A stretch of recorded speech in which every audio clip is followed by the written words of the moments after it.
திராவிட தேசியம் என்று ஒன்று கிடையவே கிடையாது. அது ஒரு கற்பனை. திராவிட தேசியம் யார் சொன்னது? ஏது திராவிட தேசியம்? இவர்களாக கற்பனை செய்து கொண்டார்கள். திராவிட தேசியம் இல்லையே.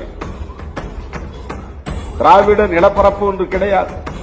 திராவிட இனம் என்கிற ஓர்மை இங்கு கிடையாது. திராவிட தேசியம் என்பது ஒரு கற்பனை.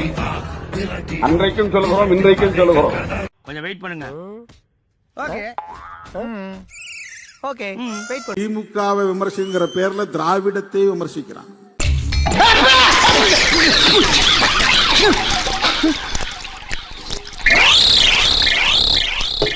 திராவிடத்தை விமர்சிக்கிறான்னா பண்டிதரை விமர்சிக்கிறான்னு அர்த்தம்.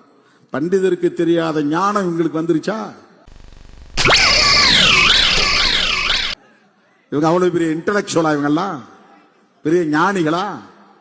ஏன் நான் முதலமைச்சர் பதவிக்கு தகுதி இல்லாதவனா?